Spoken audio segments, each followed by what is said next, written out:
Hello friends and welcome back to my channel SG English once again. So today we are going to learn about prepositions of time. Prepositions of time जो कि होते हैं at, on, in, for और since.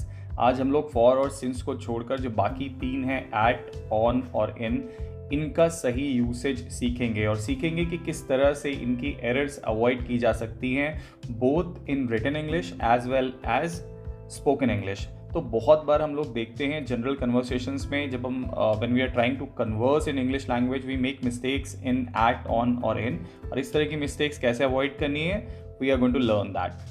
So without wasting any further time let's go to the main session. दोस्तों आपकी screen पे इस समय एक ट्राइंगल दिखाई दे रहा है जिसमें सबसे ऊपर वाले फ्लोर पे एट है, उसके मिडिल वाले फ्लोर पे ऑन है और लास्ट वाले फ्लोर पे इन है। तो ये ट्राइंगल जो है, अगर आप इस ट्राइंगल का लॉजिक समझ जाएंगे तो एट, ऑन और इन में आप कभी मिस्टेक नहीं करेंगे। आइए सीखते हैं इस ट्राइंगल का लॉजिक।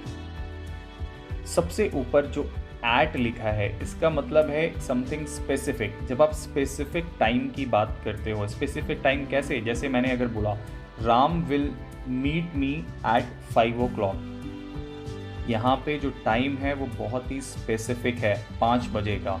ऐसे ही अगर मैं और आगे बढ़ूँ, इसी चीज़ को आगे बढ़ा के लेके चलूँ तो कैसे चलूँगा, I will see you at midnight, यानी कि मैं आपको रात को 12 बजे मिलूँगा। यहाँ पे भी मैं टाइम मेरा बहुत ज़्यादा स्पेसिफिक है।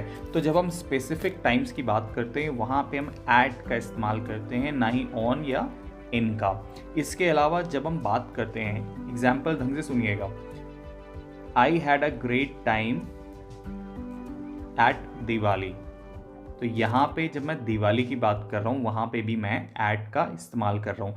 आई had a great party at Christmas last year, यहाँ पे भी मैंने एट का इस्तेमाल किया। जब मैं स्पेसिफिक किसी हॉलीडे पीरियड के बारे में बता रहा हूँ वहाँ पे भी मैं एट का इस्तेमाल कर रहा हूँ। इसके अलावा दोस्तों जब हम बात करते हैं at night, at the weekend, at lunch time, at dinner time, तो इस तरह के केसेस में भी हम लोग एट का इस्तेमाल करते हैं क्योंकि हम एक बिल्कुल स्पेसिफिक टाइम की बात कर रहे हैं, प्रिसाइज टाइम की हम बात कर रहे होते हैं। देखिए आपको अगली स्क्रीन पे यहाँ पे जो दिखाई दे रहा है आपके सामने है एट। एट के नीचे जितनी भी बातें मैंने आपको बोली हैं वो सामने दिखाई दे रही हैं, आप नोट कर सकते हैं इसे so that further confusion can be avoided. Times में at 8 PM, at midnight, at 6:30, holiday periods में at night, at the weekend, at lunch time, at dinner time, at breakfast time आप लोग एट का इस्तेमाल करते हैं। अब दोस्तों आते हैं सेकंड नंबर पे, जो कि सेकंड माला है, सेकंड फ्लोर है इसका, वो है ऑन।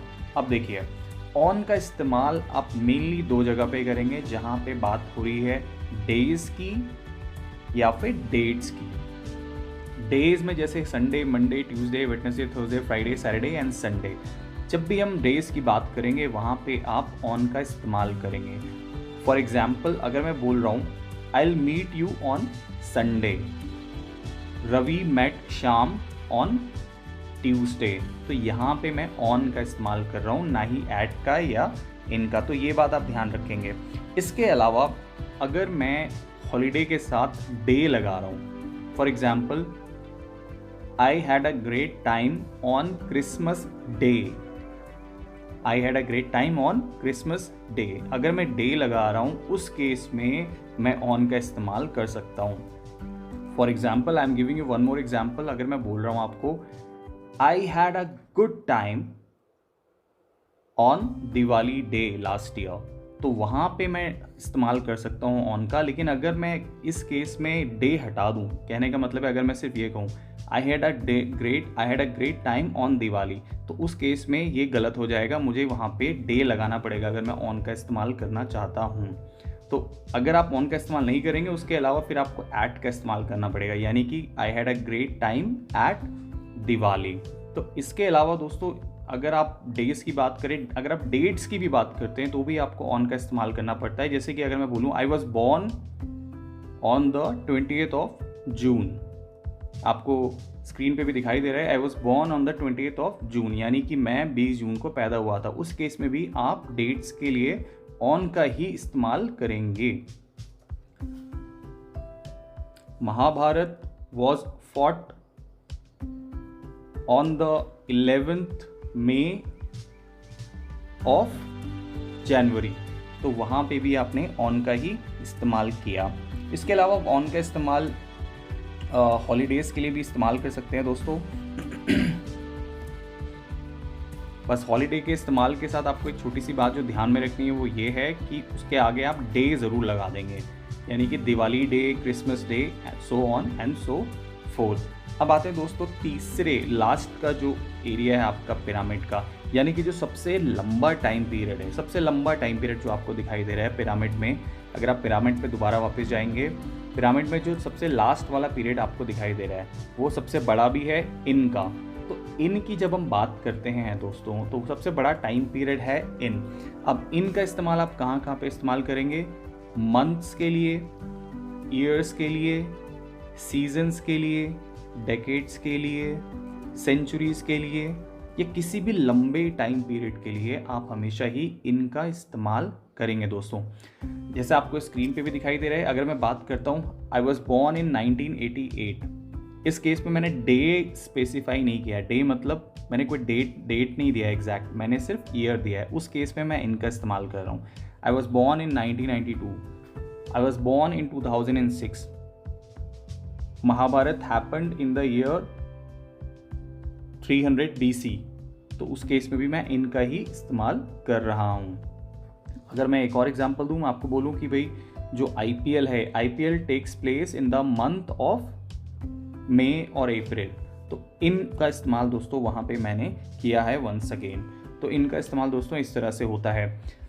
आप इसके अलावा भी बहुत सारी चीज़ें बोल सकते हैं, जैसे antibiotics were first discovered in the 19th century, I am sorry.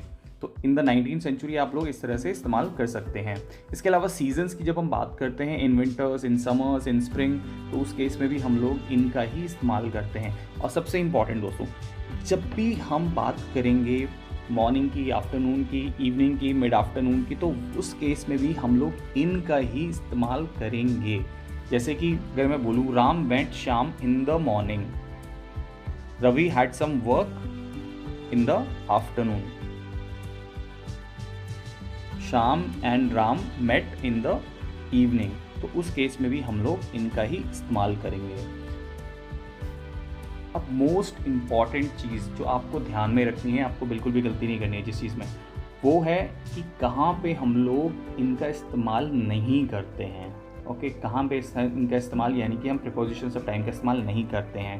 पहला, नेक्स्ट वर्ड के साथ। अगर जहाँ पे भी सेंटेंस में नेक्स्ट वर्ड आ रहा है, जैसे कि फॉर एग्जांपल मैं बोल रहा हूँ I will see you next Sunday, मैं ऐसा नहीं बोलूँगा I will see you on next Sunday. अगर मैं ऐसा बोल रहा हूँ I will see you on next Sunday, तो it will be entirely wrong sentence. तो I will meet you on Sunday. अगर मैं बात कर रहा हूँ last, I met him last Friday, मैं ऐसा नहीं बोलूँगा वहाँ पे I met him on last Friday या I met him on last Friday, ऐसे मैं नहीं बोलूँगा, otherwise that would be a grammatically incorrect statement. इसके अलावा एवरीडे सेंटेंस में जब भी आएगा कि the sun rises in the east every day,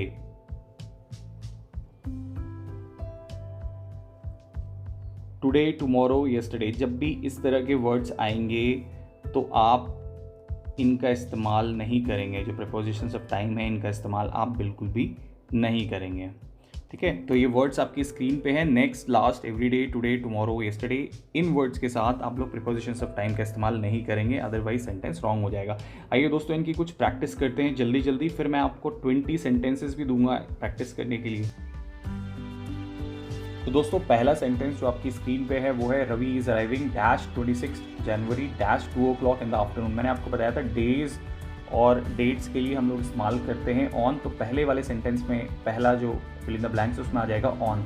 जनवरी 26 क्या हो जाएगा, यहाँ पे 2 o'clock लिखा हुआ है, स्पेसिफिक प्रिसाइज टाइम है, यानी पिरामिड के सबसे ऊपर, यानी कि यहाँ पे क्या आ जाएगा, एट आ जाएगा। It always snows here every year, क्या आ जाएगा यहाँ पे, मैंने आपको बताया था मंथ्स ईयर्स के लिए इन का इस्तेमाल होता है, तो यहाँ पे क्या आ जाएगा, in January we always go outside and play in the snow. यहाँ पे देखिए मैंने आपको बहुत ध्यान से बताया था कि इस चीज़ का ध्यान रखना है कि क्रिसमस डे लिखा है, वहाँ पे क्रिसमस नहीं लिखा है सिर्फ, तो वहाँ पे क्या आ जाएगा, on Christmas day rather than saying at Christmas day. ये बात ध्यान रखना, it is a very important point to note. Third sentence में आ जाइए, we often go on holiday, क्या आ जाएगा यहाँ पे, सीजन्स के लिए मैंने आपको बताया था किसका इस्तेमाल होता है, इन का इस्तेमाल होता है, तो यहाँ पे क्या आ जाएगा, इन हो जाएगा। The conference begins on Friday again at 2 PM and it will end, यहाँ पे क्या आ जाएगा दोस्तों, मैंने आपको बताया था जब भी इस तरह के वर्ड्स का इस्तेमाल होता है, नेक्स्ट हो गया, लास्ट हो गया, दिस हो गया, every day, today, tomorrow, yesterday, इसमें किसी भी तरह का प्रिपोजिशन इस्तेमाल नहीं होता है, तो यहाँ पे क्या आ जाएगा, नो प्रिपोजिशन, किसी तरह का प्रिपोजिशन नहीं आएगा यहाँ पे। नेक्स्ट आ जाइए, do you want to go to the cinema at the weekend, ये स्पेशली मैंने आपको लिस्ट में लिखवाया भी है एट के नीचे कि वीकेंड के लिए हम लोग एट द वीक एंड इस्तेमाल करते हैं। James is not here dash the moment, क्या हो जाएगा यहाँ पे, एट द मोमेंट, इस पल एक सिंगल पल की बात कर रहा है, एक पर्टिकुलर प्रिसाइज टाइम की बात कर रहा है, यानी कि वहाँ पे क्या इस्तेमाल होगा, ट्राइंगल के सबसे ऊपर वाला एट। आ जाइए next, are you coming dash Tuesday morning, are you coming Tuesday लिखा है वहाँ पे, मैंने आपको बताया था डेज और डेट्स के लिए ऑन का इस्तेमाल होता है, तो यहाँ पे क्या हो जाएगा दोस्तों, ऑन हो जाएगा। नेक्स्ट आ जाइए, I am almost ready, we can go out in 10 minutes, 10 minute में हम लोग रेडी हो जाएंगे। The film starts, exact time लिखा है वहाँ पे 7:30 बजेगा, तो क्या हो जाएगा, film starts at 7:30। The factory opened years के लिए क्या इस्तेमाल होता है, इन 2002, एब्सोल्युटली करेक्ट। नेक्स्ट आ जाइए, will live in the 21st century, correct. Her birthday is 22 May dash, तो यहाँ पे इस केस में अगेन क्या हो जाएगा, मैंने आपको बताया था बहुत स्पेसिफिक डेट दिया हुआ है, तो क्या हो जाएगा, on, her birthday is on 22 May. Next आ जाइए, we have lunch dash midday का मतलब क्या होता है, 12 बजे, तो 12 बजे क्या हो जाएगा, एग्जैक्ट टाइम है, एग्जैक्ट टाइम के लिए एट का इस्तेमाल होगा। नेक्स्ट आ जाइए, dash last Friday we were in Mumbai, again a very important point to note, मैंने आपको बताया था, I have been repeating it every now and then, last, next, every day, today, tomorrow, yesterday, इन वर्ड्स के साथ हम लोग प्रीपोजिशंस ऑफ टाइम नहीं यूज करते, तो यहाँ पे क्या हो जाएगा, नो प्रीपोजिशन। आ जाइए next, I have a doctor's appointment dash next week, again next word का इस्तेमाल हुआ है, तो यहाँ पे किसी भी तरह का प्रीपोजिशन इस्तेमाल नहीं होगा। तो ये 15 सेंटेंसेस है, आप इन 15 सेंटेंसेस को एनालाइज कीजिए and in the next page, next moment में मैं आपको पूरे 20 सेंटेंसेस की लिस्ट दे रहा हूँ और उनके जो आंसर्स हैं मैं आपको डिस्क्रिप्शन में इस वीडियो के दूंगा, आप डिस्क्रिप्शन में जाके उनके आंसर्स चेक कीजिएगा। और अगर आप इन 20 के 20 सेंटेंसेस को सही करते हैं, यानी कि you are excellent in prepositions of time, अगर आप 17 से 19 ही कर पाते हैं इसमें सही, तो यार डिसेंट हैं आप, लेकिन बहुत अच्छे नहीं हैं। और अगर आप 17 से भी कम कर रहे हैं, दैट मीन्स योर फंडा is not clear at all, और आपको ये दोबारा से एट ऑन और इन का जो फंडा है वो दोबारा से क्लियर करना चाहिए। उसके बाद ही, जब तक कि आपका 100% ना हो इनमें प्रीपोजिशंस ऑफ टाइम है, दैट मीन्स कि कोई फ़ायदा नहीं है आगे बढ़ने का। ओके, सो ये आपकी स्क्रीन पे है, ये सारे के सारे सेंटेंसेस आप पॉज कीजिएगा, नोट देम डाउन समवेयर, आप नोट करिए अपने answers and then check your answers in the description में अगर आपके 100% आते हैं, that means you have done a very good job. Okay दोस्तों, आज के लिए इतना ही। Thank you so much. If you have any queries, questions, comment box में आप लोग मुझे दे सकते हैं, आप लोग मेरे ईमेल में भी क्वेश्चंस डाल सकते हैं, और if you want any special sessions on anything, आप रिक्वेस्ट कर सकते हैं मेरे को। If I get time, I definitely will make it a point that I make a good presentation on that. Okay, thank you so much friends.